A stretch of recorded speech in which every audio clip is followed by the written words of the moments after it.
Lo so che siete confusi, non importa. What we do is to make people reflect and engage in activities. Ho imparato tante cose dentro che magari prima non lo sapevo. In the center of Palermo in Sicily, a group of practitioners are working with residents and newly arrived migrants to prevent polarization and the rise of extremism by building a more inclusive society. When you have a very multicultural reality, but there is no dialogue, there is no communication, and there is very big polarization between the groups, it might turn into a big disaster. Marina Marchenko works for the European Centre of Initiatives and Studies, or CESIE as it's called, a Palermo-based organization which promotes educational innovation, participation and growth. Marina is involved in a project called Participation, which focuses on radicalization and polarization. We work a lot with the Palermitan youth, we work a lot with people who just arrive. Mostly it's unaccompanied minors from different countries. Come state? We work with students, also on prevention, on how you report cases of radicalization. We do interviews, we do focus groups, etc. Palermo sits on the island of Sicily, at the southern edge of both Italy and of Europe, and has a history of migration, but also one of poverty. It's very international, very intercultural, very interreligious even. But there are many people who are living in very difficult conditions. Disadvantaged neighborhoods, disadvantaged communities, not that easy to find a job. Antonella Alessi works for the Center for Creative Development, Danilo Dolci. Her focus is on the prevention of extremism and polarization, both locally and nationally. Our main area of work is communication on violence, prevention of extremism, but also critical thinking, emotional education. Antonella recently managed a campaign within the Commit project against online hate speech and disinformation. The concept was raising awareness about psychological triggers behind the hate. The first step was explaining how the fear is connected to hate. The second step was about scapegoating, why we are pushed to hate. And the third step was about activism and active citizenship for young people.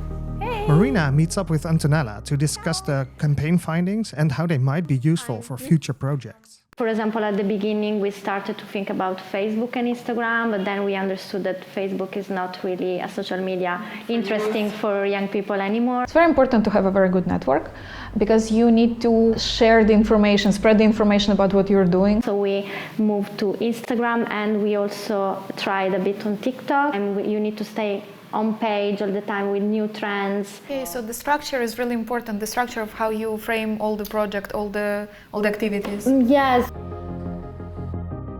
For many migrants here, Sicily is the first port of call after a long and arduous journey. These are people in extreme situations of vulnerability, vulnerable to many ideas, just to desperation even, because sometimes no one cares about you. Marina heads to an inner-city community center in Palermo where CESIE are collaborating with another organization called CESIE on a project where young migrants and local residents interact. We discuss our ideas, we confront each other in this kind of activities. It's all about cultural shock. So which kind of feelings or reaction or behavior did you have? This one. Ok, so you move. Ho migliorato la mia competenza, cioè ho imparato tante cose dentro che magari prima non lo sapevo. We try to foster their self-awareness, let them be more aware about what they want to do. Cioè, tutti, anche come devo comunicare in gruppo. Lei voleva devo parlare quando ci sono di più di un'altra persona. They do internships, like training on the job. They had also other training at schools. You are here seeing only a piece of a big project.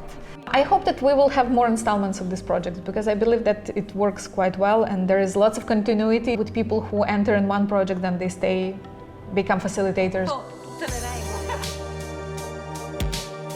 Religion has always played a central and influential role in Sicilian society. Sicily is very Catholic, and I think that people, when they're moving to another country, they tend to find their own people and they tend to create community. And religion becomes even more important because you maybe don't have another place.